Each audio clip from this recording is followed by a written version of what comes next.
There's a lot of good things that can be said about Martin. They really do a lot of things right. I really appreciate the people. The people are great. I don't think I've met a single person over there that I don't like.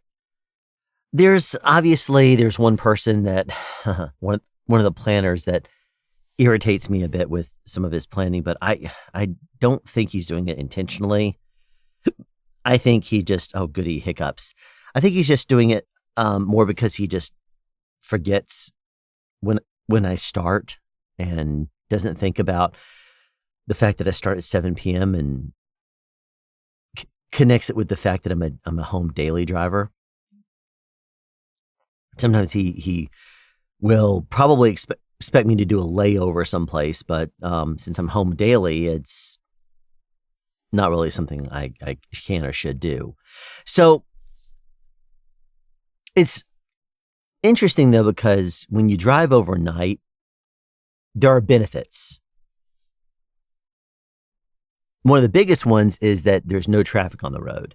You can get down a whole bunch of miles. If I drove during the day, I'd be limited in the amount of miles I could drive. There's also a lot of competition at the loading docks. So you could pull up, and even though you're a Walmart trailer, and you could probably pull the trump card and kick out anybody else who's waiting in line, and maybe even get somebody to leave the dock if they're in there now. But you don't have to do that at night. Between about midnight, or really about 9 p.m., sometimes before that, and about 4 a.m., no one else can share those docks. It is frozen and dairy. I'm sorry, it's meat and produce. I think frozen and dairy is allowed to run until midnight, but I don't really see that happen very often. This week, I ran an evening frozen dairy, which I thought was really weird, but I'm getting a little ahead of myself here. The main thing that I like about driving overnight is the no traffic. You can get a lot of miles down, and there's no one in your way. I mean, even when you're driving down a regular highway, not an interstate, but a highway, like, a state or a national highway, and there's traffic lights. Those traffic lights will, if somebody comes up on the side from one of the side roads, it will trip a sensor in the road and the light will turn red on your side, and so that way they can go. You don't run into a whole lot of that at night. People don't usually come up from the sides very often. So you don't get stopped by those lights. It's not like you're driving down the road, I got to stop by this light. And finally I get accelerating again. By the time I finally get up to a decent speed, someone comes in from the side, light turns red, you stop again. Doesn't happen a whole lot at night.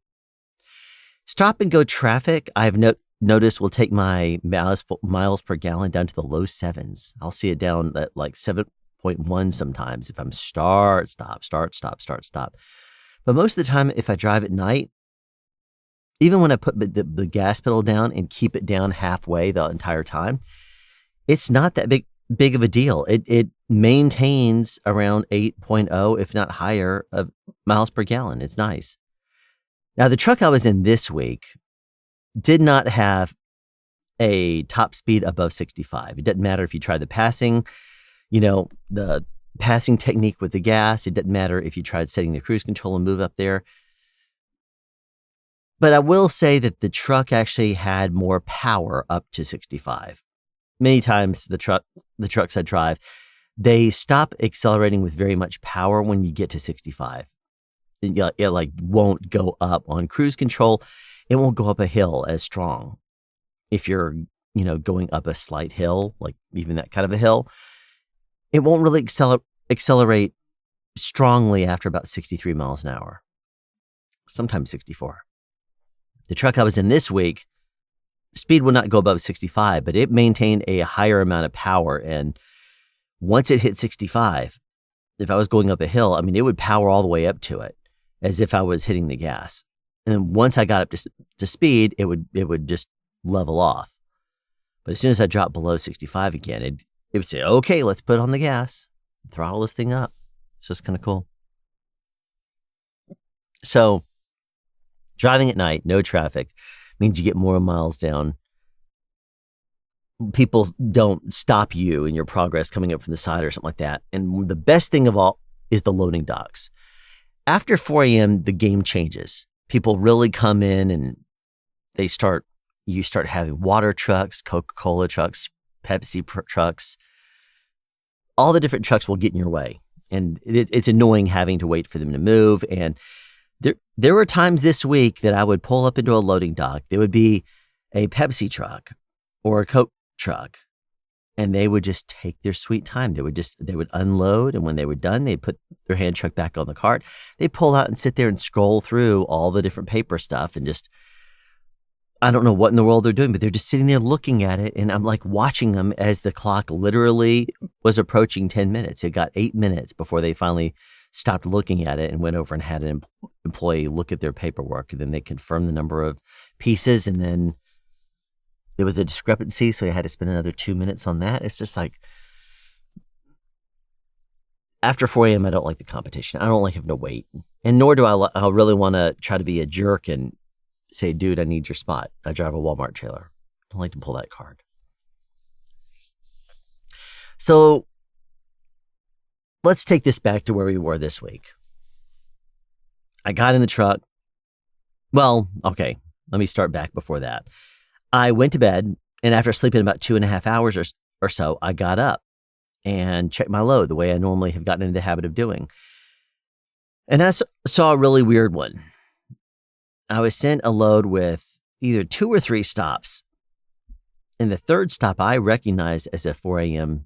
store in Grovetown. So I got up and I called the office. And I said, hey, is this a 4 a.m.? Are all my stops 24 hours? And they said, no, the last one's a 4 a.m. I'm like, why was I being sent this then? Why was I sent one of those stops that starts at 4 a.m.? And they were like, I don't know, it was just the job you were sent. And I said, okay, I need to speak to someone about that. Well, the planner stepped out.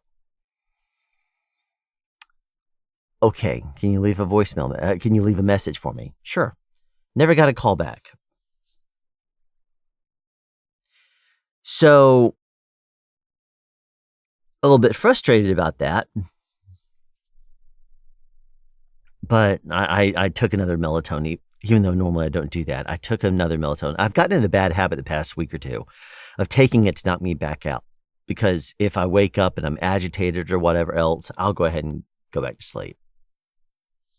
But only with melatonin. Sometimes melatonin and a valerian root.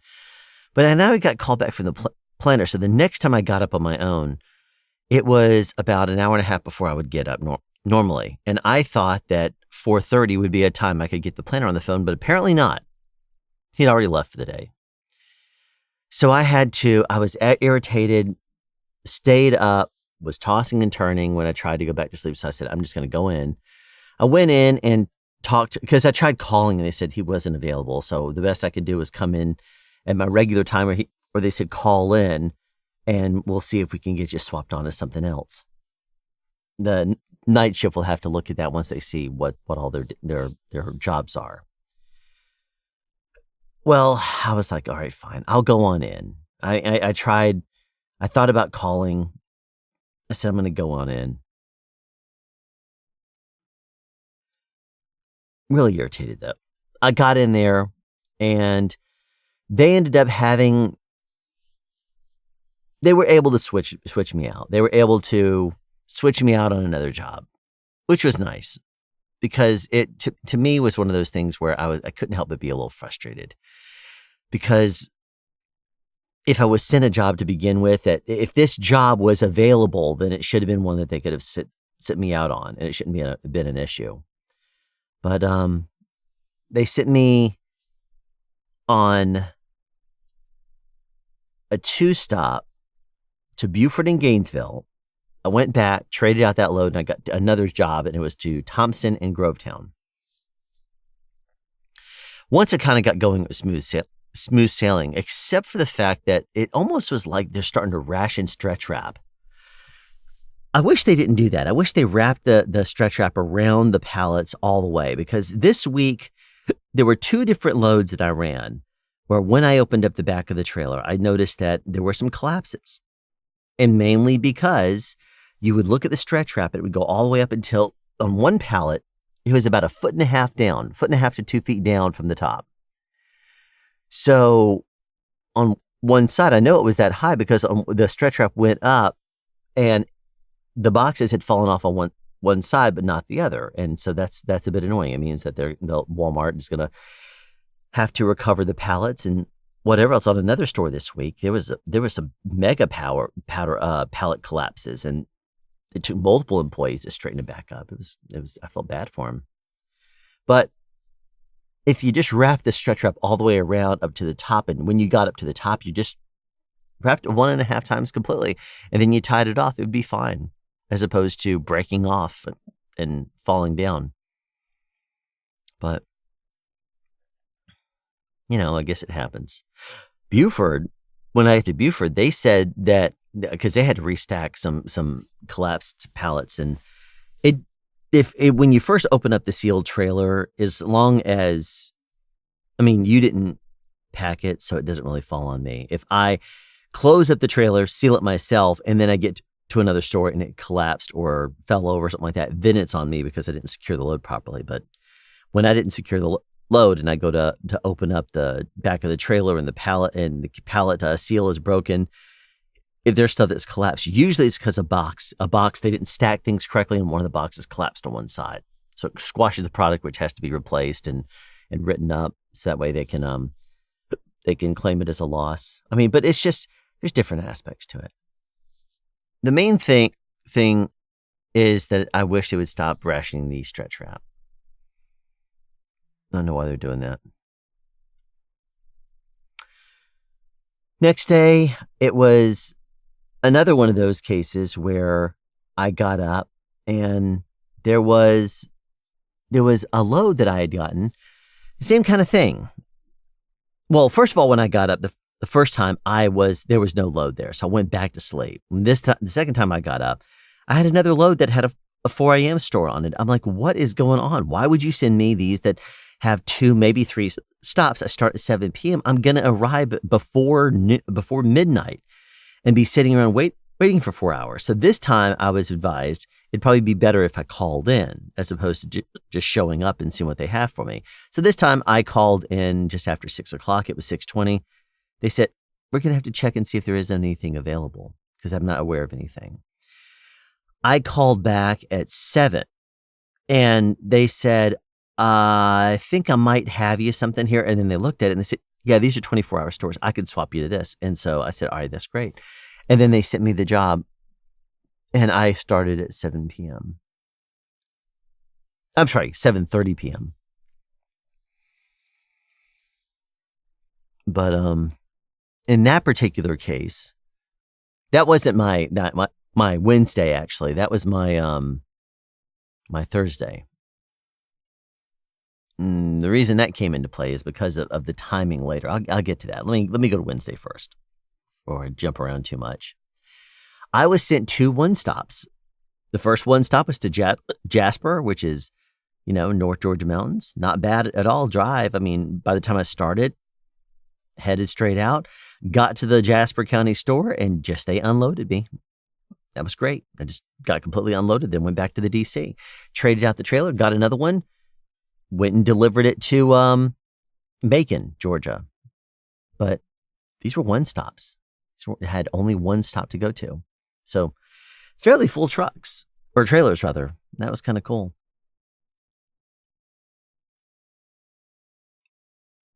But, I got caught a little bit by a way station that caught me by surprise that I wasn't expecting. I had forgotten that there's a way station down 75 south, headed towards Macon, Georgia. And when I had been at the DC, I saw the amount of weight that was on the paperwork, and I said, I don't need to. I'm not going to be going over a scale, so why bother scaling myself at the DC? So I went ahead and drove on out, and then all of a sudden, as I'm approaching Macon, it says, way in motion, move to the right lane, and my eyes get big, and I'm like, oh no, should I pull over to the side of the road and shift my tandems back all the way just to make sure? It's the middle of the night. Most of the time, the way stations are closed. I said, you know what? I've run loads that were 22,000 pounds before, and it was a 40-30-40, meaning that the meat's on the inside of the trailer. I'm going to hope that I'll be okay. Ended up being that the weigh station was closed. So I drove straight through. When I unloaded and went back up, they were still closed. So I ended up getting lucky there. But that surprise weigh station, that made my heart jump for a second, because I was sure that I was going to be, even though I didn't feel like I was overweight, I felt like I was going to be. So, just a nervousness thing. Another thing that was kind of interesting about that particular day was when I went to connect up to the Macon truck. By this point, I told you I'm not playing games. I'm jumping out and double check. Once I line up my trailer, or the tractor to the trailer, I make sure that there's enough. I'm gonna go, like, if the back of the trailer is here, I make sure that the skid plate is actually going to push up the trailer enough to lock in the kingpin to the fifth wheel. So that way it pushes it up just a little bit and then it locks in, as opposed to being too high and going right over the top like what happened last week. So the reason I'm mentioning this is because I made sure that it was low enough. The trailer was here, the kingpin was sticking down, and I started to push up here. And when it locked in place, you always look for no gap between the skid plate and the fifth wheel. But this before I went to Macon, normally it's really jammed tight. You can see it's very, very tight. I had a high hook happen when, I think, near the end of my time at Schneider, and I saw a little bit of a gap. It was actually early in the time, like the very first time I connected up. I also saw it because I forgot to lower the trailer down, and I was like, wait a minute, this isn't right. But this time it was close. It was like a millimeter. I shone my headlamp through there and didn't see any gap of daylight through, and I said, you know what? If it doesn't feel right, I'm going to go ahead and correct it. So I went ahead and disconnected, pulled forward, lowered the trailer by about an inch, and then reconnected up. And this time it was snug. No gap. And I was like, I feel better about this. So I double checked that the pull pin was all the way in, and then I put my face underneath and looked to make sure that the locking jar was around the shank.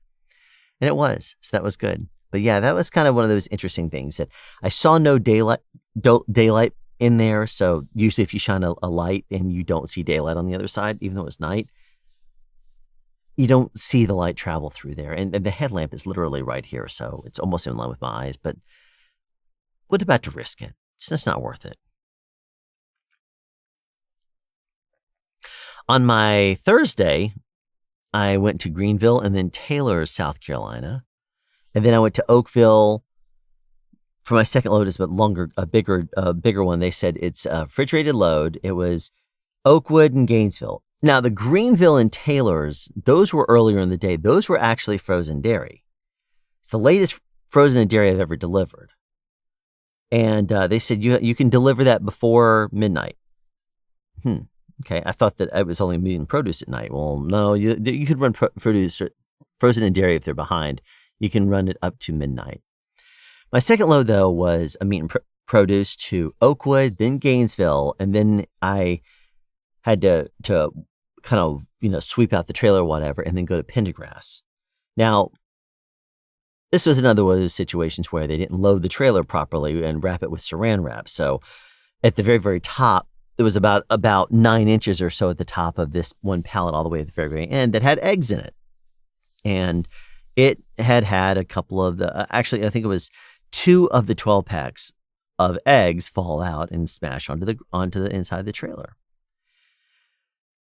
So being that I have a back haul at an egg farm afterwards, I'm like, okay, I can't just leave this here. I'm not going to take the truck to get a washout. I'll ask if they had paper towels, and then I just wiped it off and cleaned it myself. And then I went to Pendergrass. I arrived at Pendergrass at just before 5 a.m. And I start waiting because I go inside. First of all, I get there and I'm ringing the doorbell. Nobody lets me in for about 15, 20 minutes. By then I'd call the office and said, hey, they're not letting me in. And originally when I was at the office, I said, hey, is the Pendergrass store, I've never been there before, is that a location that's 24 hours? And they said, I don't see any hours on it. I'm like, okay. If it doesn't have hours on it, we can hope. So anyway, when I got there, I finally was able to get in the security gate, I went into the receiving office, the shipping and receiving office, and they, oddly enough, they had employees that were working there, but nobody was working in the office. They had multiple employees that started coming in early, but there was no way in the world they would be able to serve me because the person that actually works in that little office, it had a sign that said doesn't come in until 7:30. So I had to wait for about 2.5 hours, and then I went inside, and it had a sign that said, ring the bell for service. And if no one answers in 10 minutes, call this number as long as it's after 8 a.m. So I called that number. Nobody answered. I went to sleep. I woke back up, called them again. Still no answer. All right. So I went ahead, and as I was waiting there, I decided I was just going to wait because, who knows what's going to happen. I rang the doorbell again right at 8. Still nobody who worked in that little office area off of their main workroom happened to come out there and, first of all, speak English, and second of all, be able to give me my trailer. Finally, about 8:20, a manager kind of guy shows up. This is almost an hour late. And he says, hey, it's going to be about another hour. This normally wouldn't have been a big deal. But in this particular circumstance, when I got there, I had already started the very beginning of the day. I had arrived at the DC, and they said, yeah, your first trailer is still being loaded. And I said, okay. Any idea how much longer? They said, no, it's like 53% loaded. It shouldn't be much longer. I said, I'm going to go ahead and pre-trip. So I went out to the truck, and I pre-tripped, and I went back inside, and they said, your trailer's at 90%. And then the other lady in the office was like, I hope you didn't jump on the clock yet. I'm like, yeah. And she's like, yeah, you shouldn't have done that. And I'm like, why not? And she said, because you started your clock you started your clock already. And I've seen the loading process hold at like 98%, 99% because they're waiting on like one thing to complete the trailer, and they'll sit there in that position for like 2 hours. And I'm like, oh, okay. So it's kind of like a loading bar on a computer. And she said, yeah. So anyway, at this point, I had started my 14-hour clock, but I had not driven yet.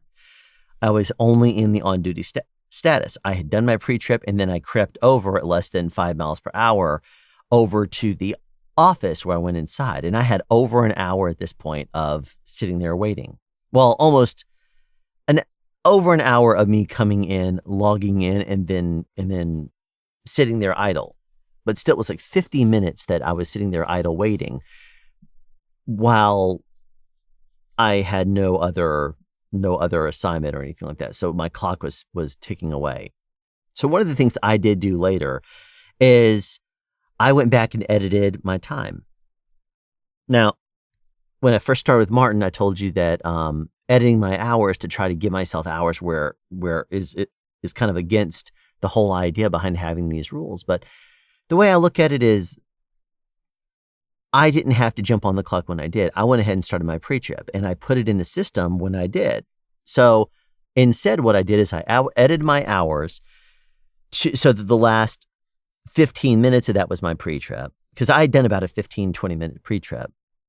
And then the other time that I was sitting around and wasting, like I did my pre-trip, and then I waited, then I got my load, as opposed to what I edited it to, where I added off-duty time, pre-trip, load. So that way I had about 37 more minutes after 9 a.m. happened. It ended up being a good thing, because when the manager guy at that egg farm came over, he was doing this number.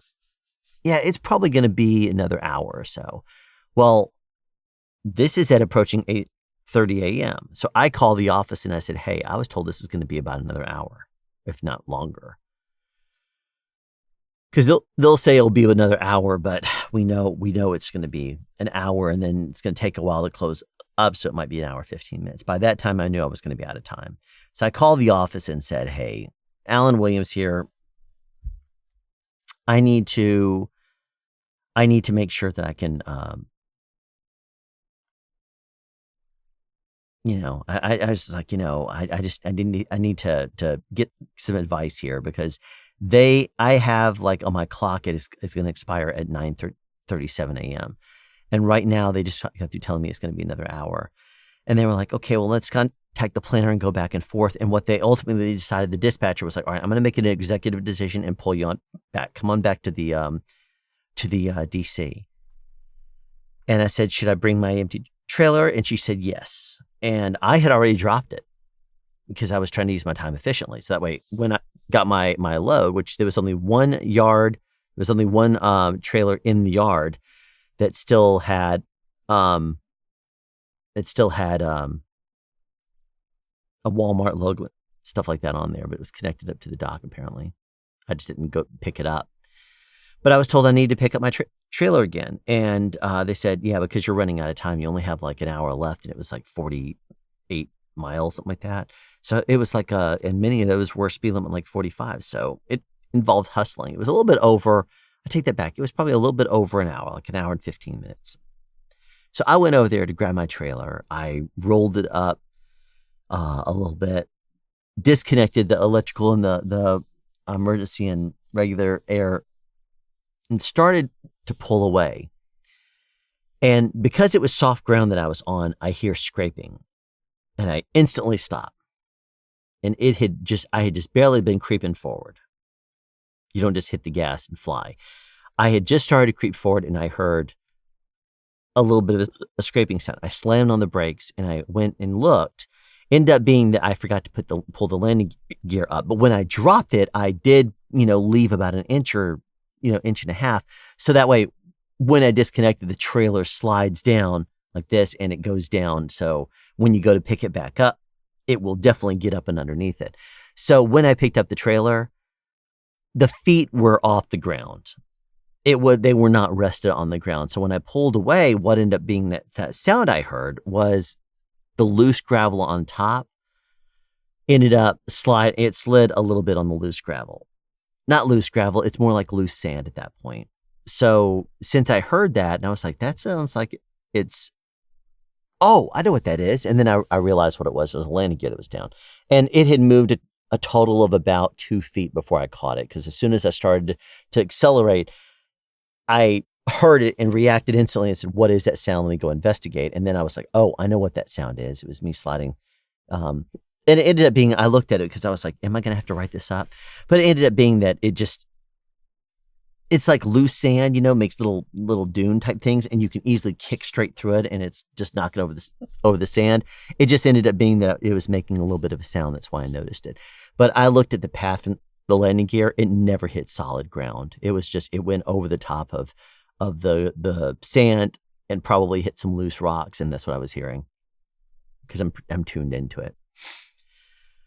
But me in my panic state of trying to get back before my clock expired almost had me drive away with my landing gear down. But, at that point I'd been awake for, many, many hours, including the amount of time I edited to take back off my clock. I had been at work over 14 hours at that point. By the time I got out of there and was driving home, almost 14 hours. So yeah, I was getting tired, but I was like, let's get this thing going. And so when I backed up in there, I disconnected everything and made sure that everything looked right. But then it ended up being that I forgot the landing gear was down. I started to pull away, but I caught it real quickly, like in an instant. It was quite literally that much, and that there was a scrape from the landing gear on only one side through some sand. I'm not even sure what made the sound, but the landing gear looked fine. I jumped out and investigated it to make sure there was no little hidden spider cracks or anything like that. There wasn't. It was fine, but still made me nervous.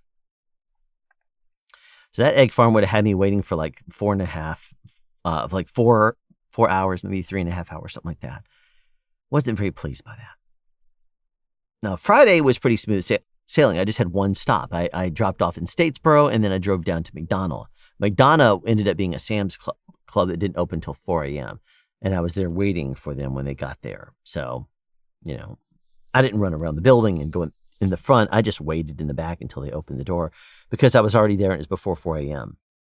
I knew they would serve me when they served me. So as soon as the door unlocked at 4, I went in there and then they let me in and then they unloaded me. But still, wasn't a bad day.